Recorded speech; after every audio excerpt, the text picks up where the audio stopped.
اللہ کی عبادت میں لگا ہوا، اپنے رب کی عبادت میں لگا ہوا ہے۔ دو، مری بات چلا تھا، تیسرا شخص جو عرش کے سائے میں جگہ پائے گا وہ کون ہوگا؟ وَرَجُلٌ قَلْبُهُ مُعَلَّقٌ فِي الْمَسَاجِدِ، تیسرا وہ آدمی اللہ کے عرش کے سائے میں جگہ پائے گا جس کا دل مسجد کی طرف لٹکا ہوا ہے، لگا ہوا ہے۔ مسجد کی طرف لگا ہوا ہونے کا مطلب فجر کی نماز پڑھ کے آیا، کھیت میں گیا، فیکٹری میں گیا، دکان پہ گیا، کام کر رہا ہے، بار بار گھڑی دیکھتا ہے کہیں ابھی ظہر کا وقت تو نہیں ہو گیا،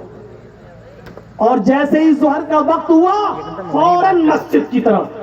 ظہر پڑھ کے آیا، اپنی دکان پہ بیٹھا کام کر رہا ہے، بار بار گھڑی دیکھ رہا، اثر تو نہیں، اثر کا وقت تو نہیں آ گیا، اثر کا وقت تو نہیں آ گیا، کئی بار وہ گھڑیاں دیکھتا ہے، کئی بار آسمان کی طرف دیکھتا ہے، اور جیسے اثر کا وقت ہوتا فوراً مسجد کی طرف جاتا ہے۔ اثر پڑھ کے آیا، مغرب کی طرف دماغ لگا ہوا ہے، مغرب پڑھ کے آیا، عشاء میں دماغ لگا ہوا ہے کہ عشاء کا وقت کب ہو اور میں مسجد کی طرف جاؤں، اللہ کی عبادت کروں، اور عشاء کی نماز پڑھ کے آیا، بستر پہ سو رہا ہے، رات میں جب بھی آنکھ کھلتی ہے تو گھڑی دیکھتا ہے اور دیکھتا ہے کہ کبھی فجر نہ نکل جائے، پھر سوتا ہے، پھر آنکھ کھلتی ہے، پھر گھڑی دیکھتا ہے کہیں فجر نہ نکل جائے، اور جیسی فجر کا وقت ہوتا ہے وہ فجر کی نماز پڑھنے جاتا ہے۔ جس کا دل مسجد کی طرف لگا ہوا ہے یہ آدمی اللہ کے عرش کے سائے میں ہوگا۔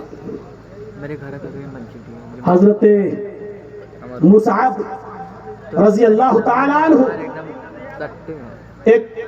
صحابی کا واقعہ نقل کرتے ہیں جن کا نام عامر ابن عبداللہ ابن زبیر ہے۔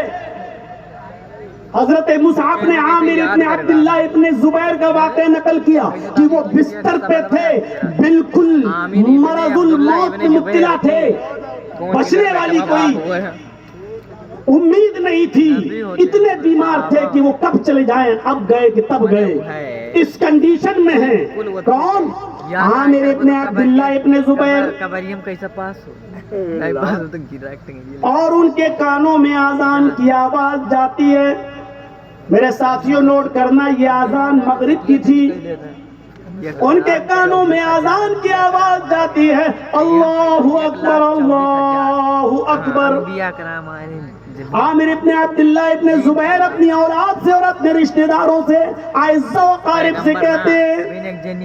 کہ دیکھو اذان کی آواز میرے کانوں میں آ رہی ہے، مجھے مسجد کی طرف لے چلو۔ ان کے بیٹے، ان کے بھائی، ان کے اعزاء اور اقارب کہتے ہیں ارے اس کنڈیشن میں تم مسجد میں کیسے جاؤ گے؟ ارے یہاں لیٹے لیٹے نماز پڑھ لو، میں تمہیں وضو کرا دیتا ہوں، لیٹے لیٹے اللہ کو یاد کر لو، یہی نماز پڑھ لو۔ اس کنڈیشن میں بھی کہ طبیعت ان کی بہت زیادہ خراب ہے، بچنے کی امید نہیں ہے، لیکن پھر بھی کہتے ہیں کہ نہیں، اللہ کے دائی کی آواز میرے کانوں میں پہنچ گئی ہے، دیکھو وہ حی علی الصلاۃ کہنے لگا ہے، دیکھو اللہ کا دائی اذان دے رہا، نماز کے لیے بلا رہا ہے، نہیں میرے بچوں مجھے جلدی سے مسجد تک پہنچاؤ۔ ضد کی، گھر والوں سے کوئی ضد سے مجبور ہو جاتا ہے، لہذا گھر والے بھی مجبور ہو گئے اور ان کو جلدی سے وضو کروا کے ان کو اٹھا دیا اور ان کو مسجد تک پہنچا دیا۔ کھڑے ہو کر نماز پڑھنے کی طاقت نہیں تھی، بیٹھ گئے۔ امام صاحب مغرب کی پہلی رکعت میں اور یہ بھی بیٹھ کر نماز پڑھنے لگے، قیام ٹھیک ہو گیا، مطلب یہ تو بیٹھے ہی تھے،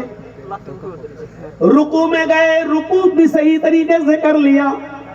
رکوع سے اٹھے سمیع اللہ لمن حمدہ کہہ کر ربنا ولک الحمد بھی پڑھ لیا،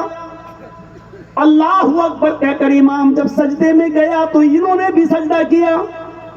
امام نے اللہ اکبر کہہ کر سجدے سے سر اٹھایا، انہوں نے بھی سر اٹھایا، امام نے جیسے ہی دوسرا سجدہ کیا اور دوسرے سجدے میں یہ دعائیں ہی پڑھ رہے تھے کہ اسی وقت ان کو غشی آئی اور سجدے ہی کی حالت میں گر جاتے ہیں، اور جیسے ہی گرتے ہیں ویسے روح قبض سے عنصری سے پرواز کر جاتی ہے۔ عامر ابن عبداللہ ابن زبیر کا انتقال ہو جاتا ہے، پہلی رکعت یعنی 3 رکعت بھی نہیں پڑھ پائے اور پہلی رکعت میں انتقال ہو جاتا ہے۔ اندازہ لگائیے کتنی طبیعت خراب رہی ہوگی، لیکن